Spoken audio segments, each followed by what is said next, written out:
What's up, guys? My name's Miles. I just got my offer through for Human, Social and Political Sciences at the University of Cambridge. And I've had a couple of people just ask me some general questions about what I did to get in, some kind of interview techniques, what I wrote in my personal statement, general stuff like that.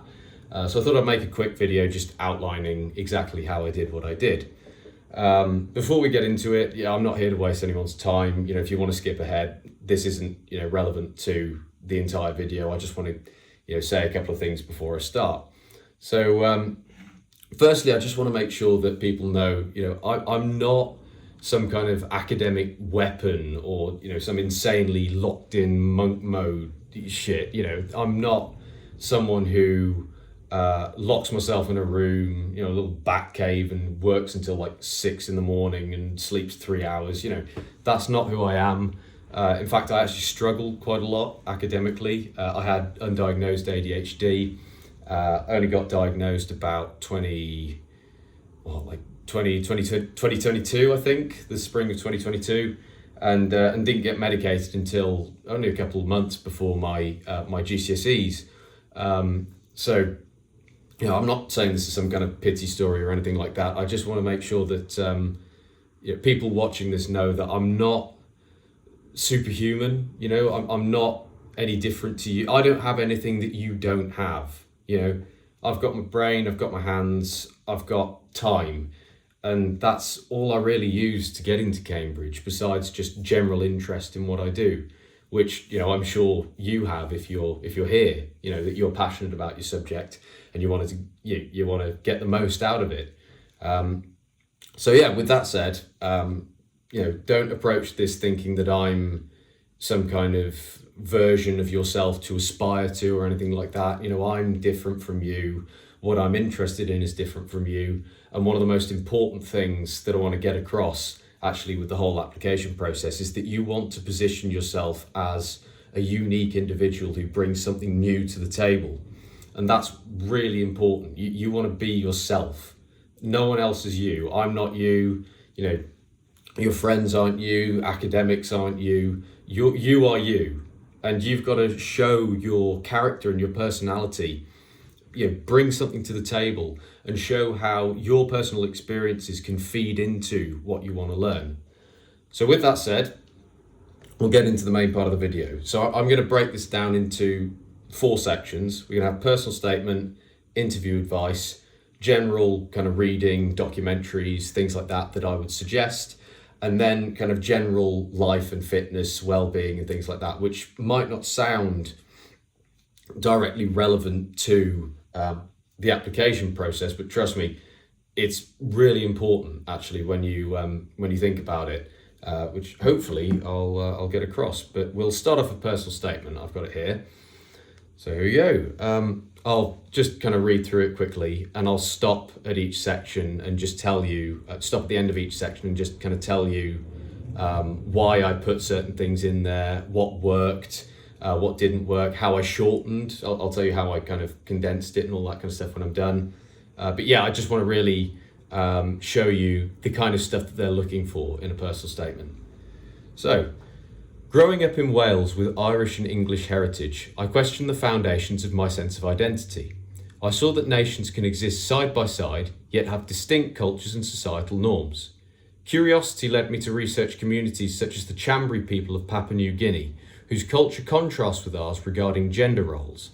Margaret Mead's ethnographic research methods, living amongst communities despite having little in common, showed me that our sense of identity can transcend physical features or shared history, connecting with something deeper. Claude Levi-Strauss saw that binary opposition in myths and religions prevail, despite cultural differences, providing us common ground to relate to others. But these things felt too trivial to build a common identity from. It seems to me that nationality and other such identities are non-cognitive, going beyond reality and relating to something more emotive. Studying HSPS presents a possibility for self-discovery, finding out who I really am in relation to the wider world and the people who inhabit it. So that was section 1. That's it's something along the lines of why are you interested in this topic, or why do you want to study this discipline, something like that. But that's section 1. So why did I put what I put in there? So the first thing, my opening line was growing up in Wales with English and Irish heritage, and I talked about how that experience, that personal experience of having, all these different kind of this heritage that doesn't align with one particular location, actually contributed towards my curiosity of particularly anthropology and sociology. So what I'm showing there is that my curiosity with anthropology and HSPS isn't just surface level. It's something that I see around me. Because what you realize when you look into anthropology, philosophy, any of these kind of, especially humanities, I'm sure sciences as well, but especially humanities, is that they're not abstract disciplines. If you're looking at them as just kind of things that exist in isolation, kind of academically, then you're looking at it wrong. We are human, and the world is something that we observe through a human perspective, and everyone's kind of talked to someone else or interacted with someone else. We live in anthropology and sociology. We live in politics. It's not some abstract thing that you've got to read about in books or anything like that. It exists around you.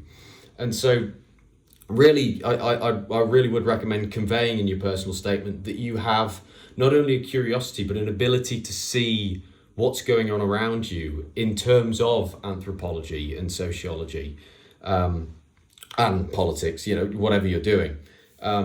Realize that these subjects are living things. If they weren't, living, developing things, then there'd be no point studying them. They're not just looking for people who are going to stick their head in a book. They're looking for people who want to change the world, who want to take these lessons that you're going to teach them and really do something with them, and apply them to the world around you. That's what they want. They don't want academic weapons who lock themselves in a back cave. They want someone who is going to take forward these lessons and apply them to make the world a better place, supposedly.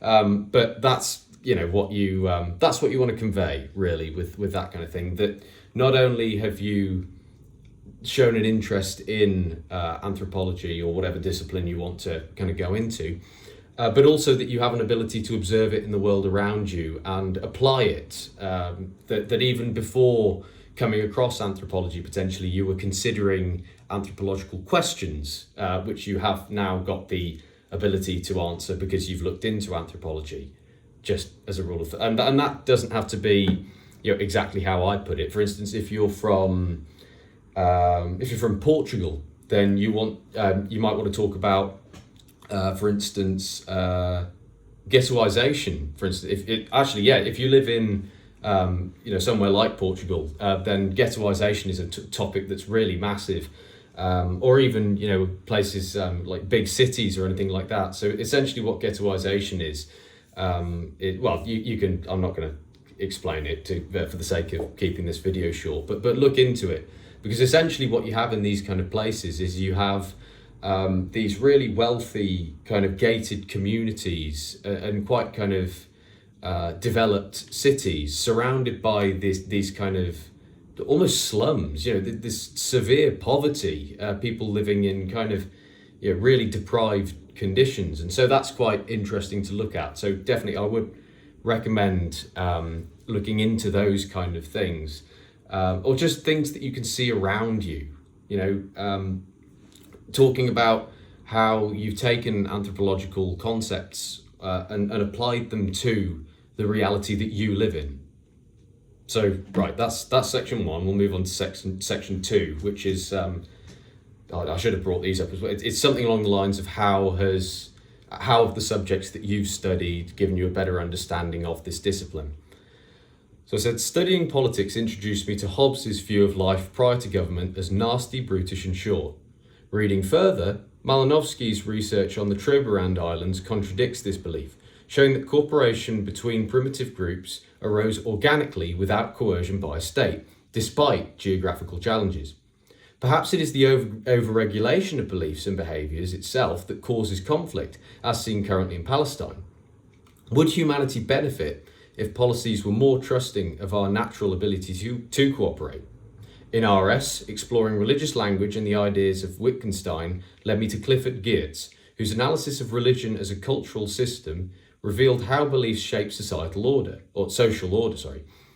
I saw this in the Inca Empire, where belief that the Sapper Inca was a god on earth maintained social cohesion. I wondered whether the reliance of these complex economic systems and social structures on a degree of fear or absolute respect of authority explains dictators' appetite for war and emphasis on punishment. Psychology introduced me to Milgram's research on obedience, examining the study's ethical and validity issues and comparing this to PPS guidelines. This has given me an understanding of the way studies with participants should be conducted. So again, what I'm really showing in that kind of example is how first of all, I want to make something clear. I didn't talk about everything that I study. I study 4 A levels. I do politics, psychology, business, and religious studies. I only talked about 3 there. I talked about politics, psychology, and religious studies.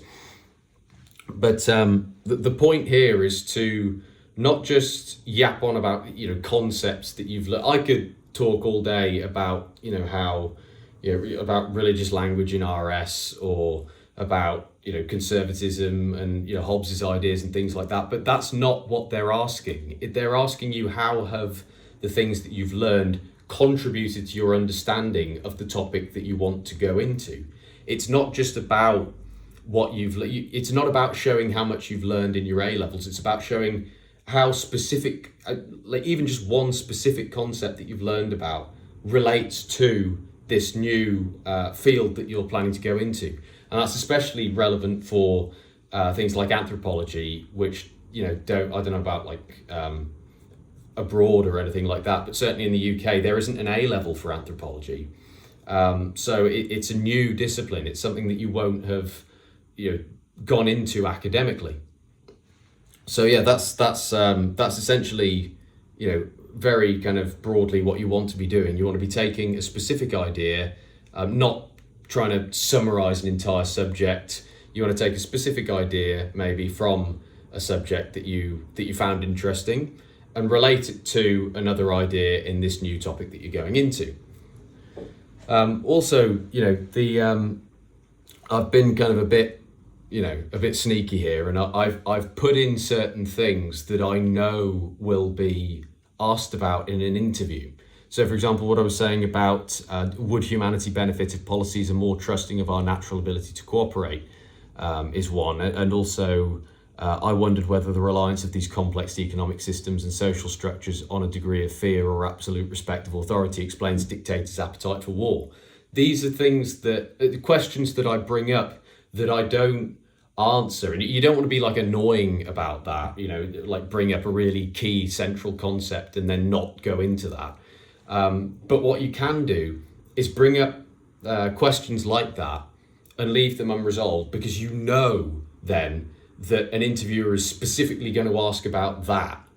I know that they're going to want to know more about that, so I can prepare a solid answer for that I can kind of bang out in an interview prior. And that's something I don't really hear people talking about. In the same way that in an exam you can predict questions based off of the material that you've been given, in an interview you can predict if you're clever about it, you can predict the kind of questions that you'll be asked and score points like that. Come across as confident, come across as kind of knowledgeable, because you're prepared for that.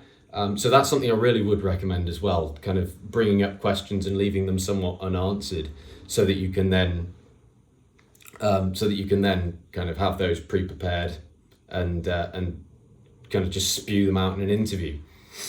So yeah, that's kind of generally, obviously watch other videos, because there's going to be advice that I don't give to you here, because I want to keep this video short. But yeah, anyway, yeah. Just, this is some general advice that I haven't heard other people talking about so much that I want to give here, and the kind of stuff that I was thinking about. But yeah, there's obviously look at other resources, explore other ideas other than just mine. I'm not an expert on this. I should probably say that I'm not an expert on this, obviously. I just got in and this is, what I'm doing. But anyway, third section. Exploring ghettoization at Robinson College's Art and Humanities Residential prompted me to read Marshall Sahlins' Stone Age Economics and made me change my views on wealth. For instance, he discusses the attitude of the Yonglu tribe to possessions. Sahlins claims that in the absence of modern economics, these people do not value their possessions beyond their functional capabilities, developing neither a sense of attachment nor monetary value. Rather, unneeded possessions simply hinder the mobility of these semi-nomadic people. However, I think that findings such as the Lion Man figurine suggest that humans value material possessions regardless of their utility. Only this value is emotional rather than financial. A person's willingness to disadvantage themselves without so much as a wish to understand...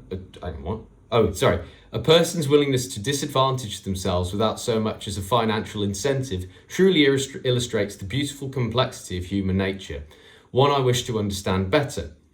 I engage with related media such as Mike Corey's series Fearless and Far, and I learned from this that ideas like womanhood are often symbolic, referring to rites of passage rather than biological reality.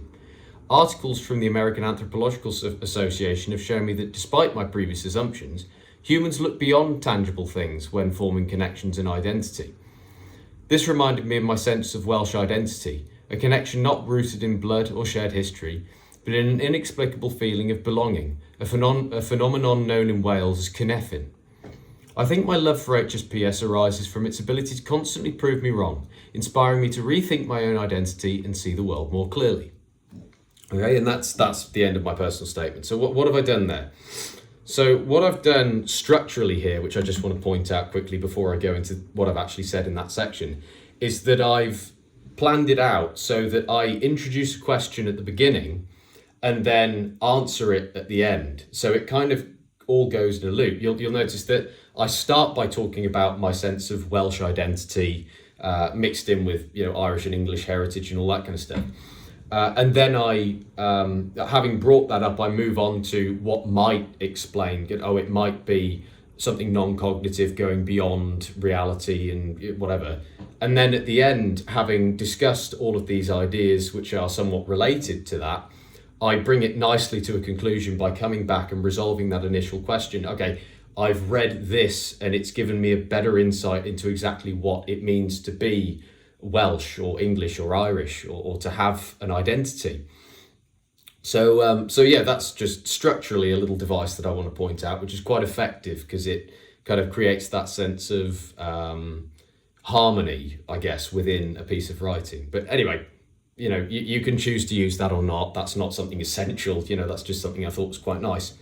More importantly, what do I actually talk about here? So this section is, I don't think I said that actually. This section is about how, it's about your extracurriculars and what you've read and interacted with in order to become more knowledgeable about this course. So essentially, what I've done here is and I want to make something clear. Extracurriculars, people really stress out about extracurriculars. I need to have climbed Everest and saved an African village from an explosion and all this kind of stuff. They're not expecting you to have a list of these incredible, this isn't like Harvard. They're not expecting you to have been some kind of, billionaire entrepreneur and some kind of, they're not expecting that. They know that you're a student. They know that you're working. They know that you've got exams and pressures that prevent you from, going off and going all over the place, flying to Africa and studying cultures there or anything like that. So just don't stress about that too much. What you really want to do here is bring a few key examples of things that you've done or interacted with that'll help you to kind of get across exactly what you've kind of engaged with and how that's helped you to have a better idea of the subject. So there's a couple of things these are all things that I recommend you reading as well if you're thinking of going into anthropology or HSPS. There's Marshall Sahlins' Stone Age Economics, and specifically when he was talking about the Yonglu tribe, Mike Corey's Fearless and Far, and I brought up the Welsh idea of cynefin, but I didn't specifically say, but that was from the Mabinogion, which is a kind of traditional Welsh text, which I read as well. So there's a couple of just kind of name drops in there. And notice I didn't bring up a lot of people. They value depth more than span. Okay, so if you bring up like 3 examples and explain them thoroughly and how that relates to both you and the course, that's going to be a lot better than if you just kind of brush over about 60 books that you happen to have read about anthropology, because that doesn't show that you've actually understood or internalized any of the concepts that you've read about. So essentially, what I've shown here is that not only have I read things, but I've also taken away what I've learned from those books and documentaries and all that, and I've applied it to both my own life and my own experiences, but also to the subject. I've got clear links to HSPS. I also, at the very end there, I kind of explain exactly why, just very briefly, exactly why I want to study HSPS and what it would actually kind of mean for me, but that's not so relevant. You don't have to do that. In fact, you can actually do that in the My Cambridge statement, which is the kind of later one that you do instead. But yeah, that's I think that's pretty much it for what I did. Have I got anything else? I don't think I've got much else kind of personal statement wise. All I want to say really is, make sure you've got depth rather than breadth. As I said, it's better to go in depth about concepts rather than try and spew a load of stuff trying to show how much you know. And also acknowledge that they're not expecting you to be some kind of academic beast or anything like that. They know that you're a student, that you're not going to have all these kind of experiences, and also that they're not expecting you to have the answer. You haven't actually studied this course yet. They don't expect you to know some of this stuff. You want to show that you're curious more than you have the answer. That's really important. It's but one of my favorite quotes, and a mindset that really helped me to kind of get into Cambridge, was it was one that I came up with a little while ago. It's the most important thing someone can know is how much they don't. If you know how much you don't know about a subject, then you have the ability to demonstrate that you don't think you know it all. You're curious and you want to find out more. It's a better attitude towards learning, and really demonstrating that can help you actually in both in interviews and in a personal statement.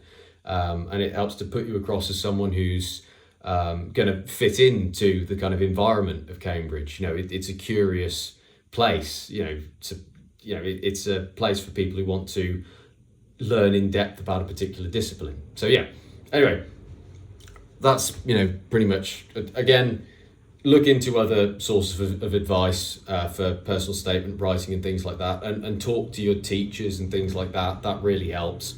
But that's what I personally did.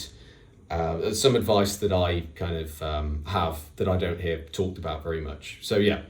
Anyway, what was next? I think interview next. So I'm going to be really quick with this because honestly the interview wasn't that, it's not that kind of serious. People make it out to be some massive thing. I suppose it is important, but I don't think you need to blow it out of proportion. Essentially, there's 2 things that I want you to do. Again, I'm not going to go in depth about this. I'm just going to give you a couple of pieces of advice that I don't hear said elsewhere. The first most important thing, I think, like number 1, is don't just prepare answers and do practice interviews and stuff like that. That's helpful, but also you have to bear in mind that interviews can go wrong. An interviewer can catch you off guard. You can find yourself kind of mid-sentence, kind of stumbling over concepts, or suddenly realize that you've contradicted yourself or your personal statement. And that can literally derail an interview. All it takes is literally you to kind of stutter over an answer. You go, oh no, I've ruined it. I've done all this kind of thing. No, there are measures you can take to ensure that you don't make one mistake and that kind of carries through for the rest of the interview. And those are called interview saving strategies. So essentially, for example, if I asked you, or if I was asked a question on my personal statement, it was something particularly challenging. Like I remember a particular question that I got asked, which was really hard, they said, you talked a lot about political systems in the kind of second part of your personal statement. At what point does a system become political? And not just, at what point does a non-political system become political? What is politics in the rawest kind of basic sense of the word? And I didn't really have, it's one of those simple questions that you feel like you should be able to answer, but it's just really hard. So that caught me off guard. I kind of stumbled a bit. But beforehand, I prepared a strategy for, if I was asked something that I didn't know about. That's okay. Like I said, they're not expecting you to know everything. You're a student, not a master. And you have two of these, one of these. And you're here to learn and listen and not to, just yap and pretend like you've got all the answers. That's what they want. So what I said, or along the lines of what I said, pretty much I said, right, this actually isn't something that I've looked specifically into. It's a concept that I'm actively exploring right now, and obviously not one that I claim to have all the answers in. But I'll have a go at answering this question. Just be aware that I don't claim to have the answer to this or a satisfactory answer to this for that matter. So essentially, and then I kind of had a go at, obviously pretty painfully wrong, but I had a go at describing exactly what a political system was, blah, blah, blah, blah. But what I did there was I said, okay, this is something that I'm actively looking into. I don't have all the answers. However, I'd be interested to kind of continue learning about this. I'll read into, even you could say, oh, this is something I'll read into after the interview, actually, to show that you're interested in the concept. And then you said, but I'll still have a go at defining it for you, to show that you're willing to have a go. And so what that actually demonstrates is, although you don't know the answer, that you've got a positive attitude towards learning, and you don't let small mistakes pack up and kind of weigh you down, you ruin your interview. And that's really good. That's a demonstration that that's demonstrating that you're comfortable under stress, that you're able to make adaptations and changes to your kind of angles and perspectives, that you're willing to admit your own kind of shortcomings of knowledge as well, that you don't know everything, as I was saying before. And so that's really important, to prepare things like that. If you don't know an answer, or if you're aware that you've contradicted yourself or something like that, make sure you've got some of those prepared, okay? Second thing I want to talk about, along the same lines, is definitely make sure that you're as prepared as you possibly can be for concepts. Do practices and try to imagine all sorts of questions that you could be faced with. But there's going to be some circumstances, certainly I found myself in this situation, where you give an answer that actually flies, that contradicts something you've said previously. So for example, you might have said, okay, there's a recorded interview from, I believe, Sydney Sussex College, where the girl who was being interviewed had previously said, okay, that there are no cultures that are better than the others, that kind of looking at social Darwinism and things like that, but then went on to imply that cultures that accumulated more culture were better than others, which contradicts itself.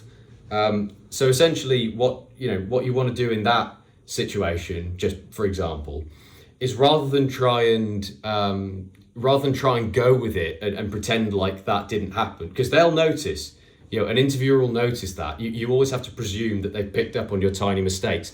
Call it out yourself. You say, I've made a mistake. I've just realized that what I said is contradictory with, it contrasts with what I was talking about previously, or contrasts with my personal statement or something like that. It's okay to change your mind with new information. And certainly if a interviewer challenges a view that you've presented as well, then that's equally kind of important. Say, okay, well, with this new information in mind, this is how I've adapted my view on this matter. So that's really important, making sure that you're prepared for that kind of thing to happen. Because, you know, a lot of people tell you, okay, if you're truly ready for an interview, then you won't make any mistakes, but you will.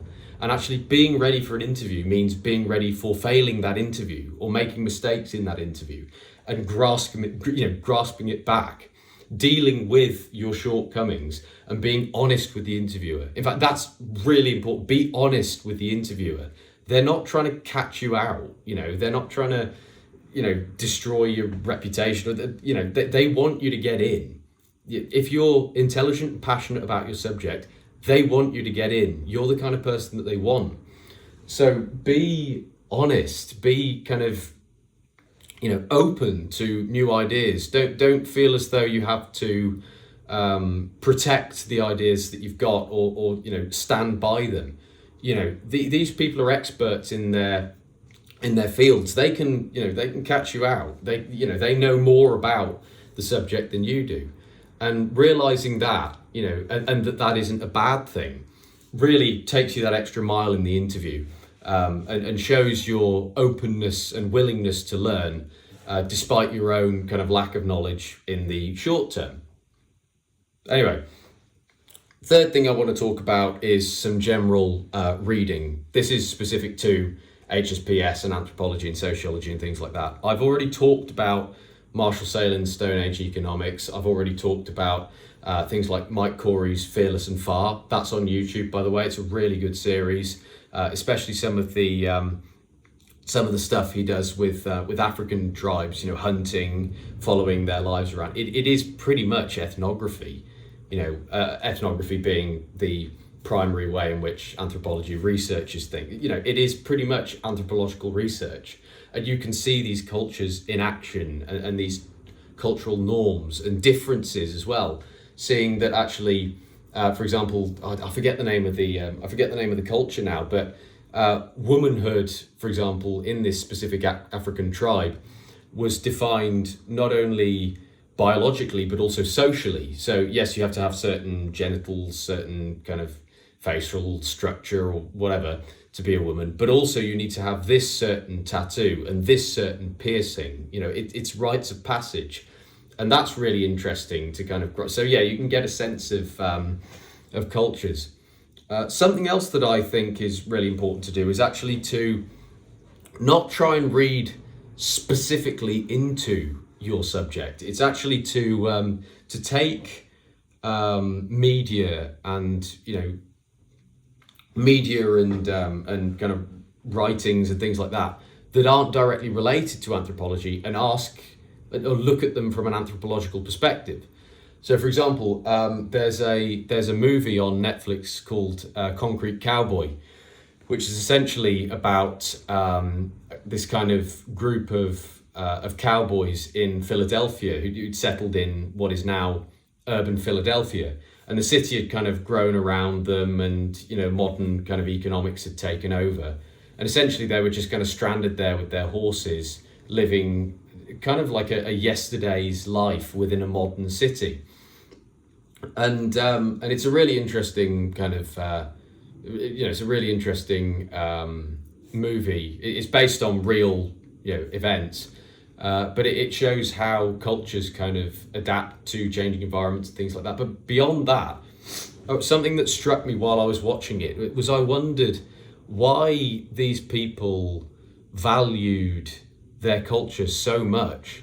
Because at multiple points in the movie, yeah, it's very good at getting you on the side of these people. They're trying to buy their land and develop it. You know, these horrible capitalist people. But actually, when you look at it from the other person's perspective, you can say, well, you know, why do these people cling so dearly to this way of life that actually isn't benefiting them, you know, by our kind of perspective on, at least, you know, what it is to be wealthy, to be well off in life.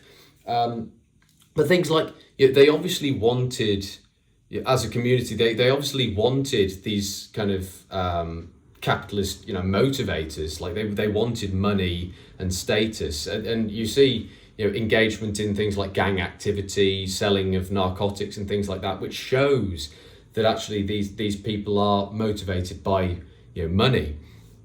And yet they refuse to be part of this modern capitalist system, even though it would actually benefit them in achieving their broader goals that they seem to be pursuing. So why is it that they're clinging to this way of life despite so many seemingly pull factors to kind of leaving it behind? Why is that? Why can't we choose to be part of a different culture so easily? It's just really interesting questions like that. So yeah, I'd recommend, obviously, and also Cambridge have reading lists. If you want to find kind of stuff to read or watch or anything like that, Cambridge, each subject has a reading list of books and documentaries and things like that are useful to have read for each subject. So yeah, search up Cambridge HSPS reading list or whatever, and that'll be there for you. So yeah, anyway, I hope that's been I hope this has been kind of helpful. You've kind of gained some insight or whatever into how to exactly get into Cambridge. Again, I'm not a professional, I'm not a specialist, I'm not an advisor or anything like that. Talk to and listen to other people, not just me. Get a range of perspectives and ideas. There isn't one way of doing this. I want to make that really clear. Everyone's different. There's not going to be one perfect application that's always going to get you in. You can have the perfect application on paper and yet not get in because it doesn't demonstrate who you are as a person and all this kind of, So really don't stress too much about making an application perfect on paper. Focus on making it a representation of you as a student and what you've done, why you're interested in it. So yeah, like I say, hope that's been of some kind of help to you, and best of luck.